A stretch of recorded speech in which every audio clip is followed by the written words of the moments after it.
चलिए देखिए, यह एक थ्योरम है, थ्योरम संख्या 9.4, थ्योरम संख्या 9.4 है।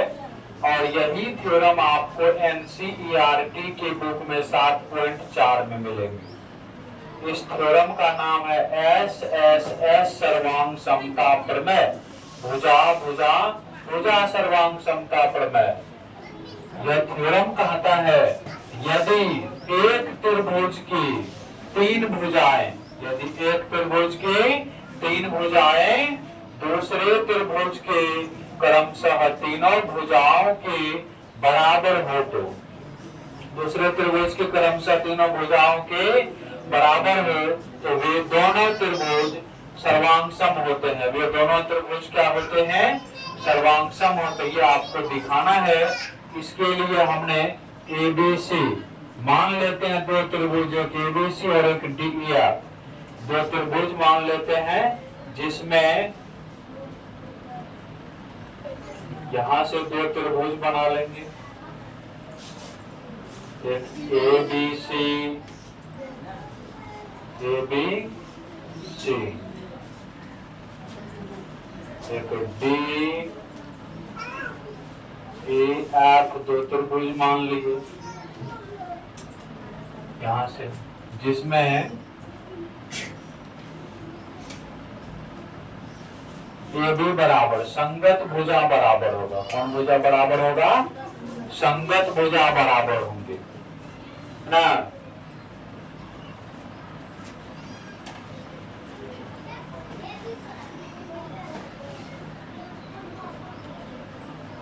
संगत भुजा AB के संगत ये होंगे, AB बराबर DA, BC बराबर EF और AC बराबर DF है। AC बराबर DF। सिद्ध करना है कि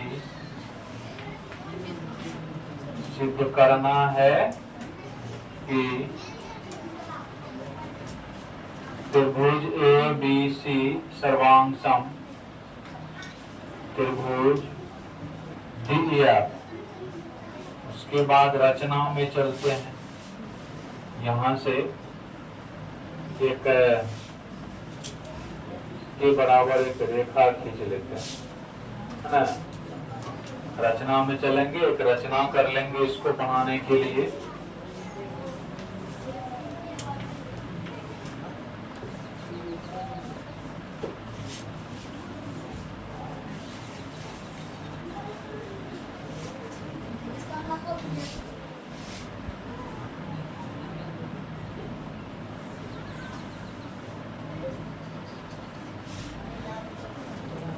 और यहां से तो D E F इधर से करते हैं और मान लेते हैं कि BC सबसे बड़ी भुजा है। BC क्या है? सबसे बड़ी भुजा है ना।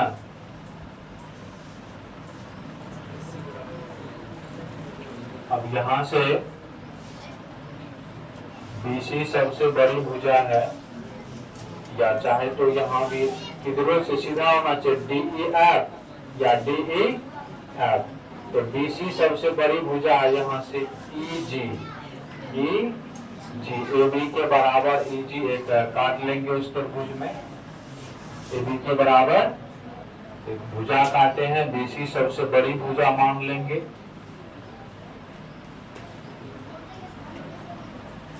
माना कि इसमें रचना में भी मान लेंगे, माना कि BC सबसे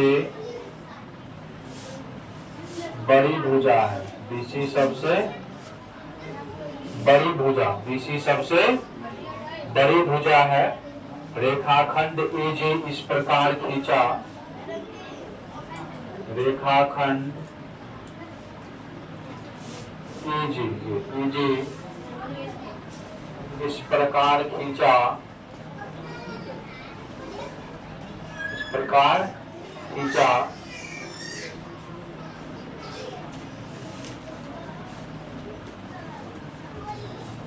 कि अब यहाँ पे कहता रेखाखंड एजी जो है इस तरह से खींचे हैं कि एजी ए बी के बराबर, खींचा कि एजी बराबर ए बी है, एजी बराबर क्या है ए बी, और उसके बाद कोण एफ ई जी बराबर सी बी ए, एफ ई जी ये कोण बराबर सी बी ए, इस तरह से खींचे हैं, और जी एफ को डी जी से, है ना, यहां से जी एफ को डी जी से मिलाया, जी एफ को डी जी से मिलाया, जी एफ को डी जी से मिलाया। रचना का काम हो गया है, अब इसमें प्रमाण देना है। दो त्रिभुज हैं, एक एबीसी और एक जीईएफ, या ए बी सी और जीईएफ, इस त्रिभुज में त्रिभुज एबीसी और त्रिभुज जीईएफ में चल के देखते हैं क्या होता है।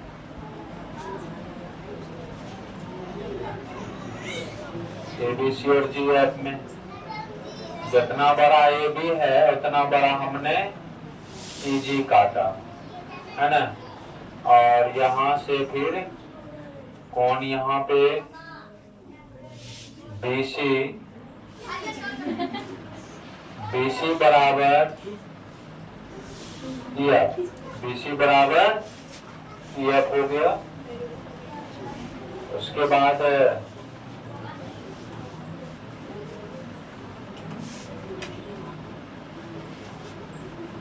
एक कोण हो गया और एक भुजा हो जाएगा BC बराबर, यहाँ से तुम लोग एक कोण लिखे ABC, कोण ABC बराबर कौन हो जाएगा GEF, GEF,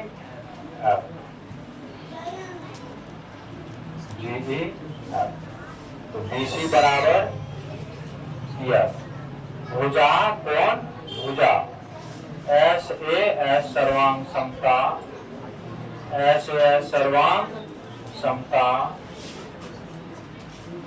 प्रमेय से, SAS सर्वांग समता प्रमेय से त्रिभुज आपका ABC सर्वांग सम हो गया त्रिभुज GEF के। लेकिन हमें तो ये लाना नहीं है, ABC हमको किसके सर्वांग सम लाना है, DEF का। ABC किसके सर्वांग सम लाना है, DEF का सर्वांग सम लाना है, हमें यह GEF आया है।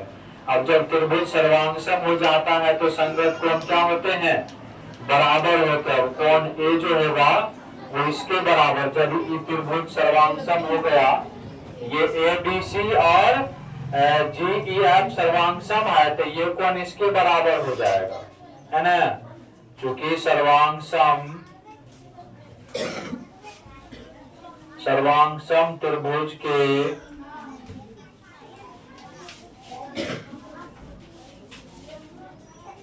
संगत भाग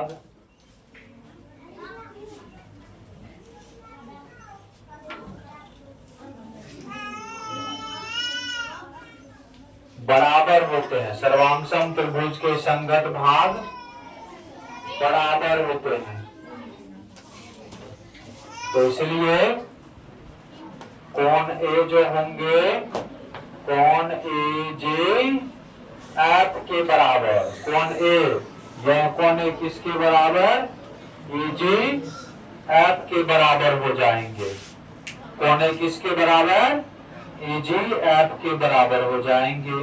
और उसके बाद AC जो है यह AC या GF के बराबर, क्योंकि ये दोनों क्या है, त्रिभुज सर्वांग सम है, तो AC भुजा जो होंगे वो GF के इक्वल हो जाएंगे। AC भुजा GF के इक्वल दिखाई पड़ रहा है यहाँ से, ऐसी भुजा GF के इक्वल हो जाएंगे,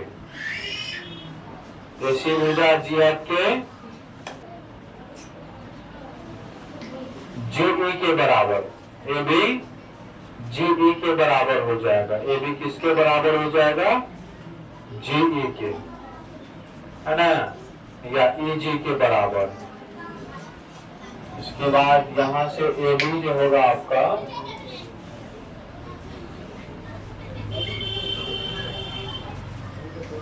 AB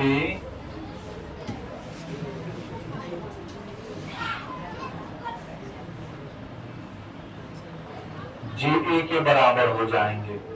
सभी संगत भाग हो गए बराबर।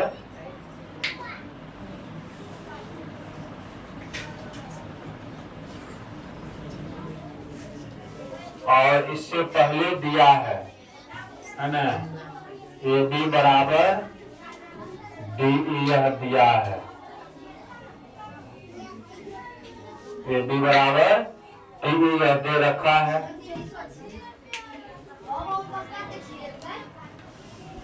जब AB बराबर DE तो GE बराबर भी DE होगा, GE बराबर भी GE बराबर भी DE होगा, है ना।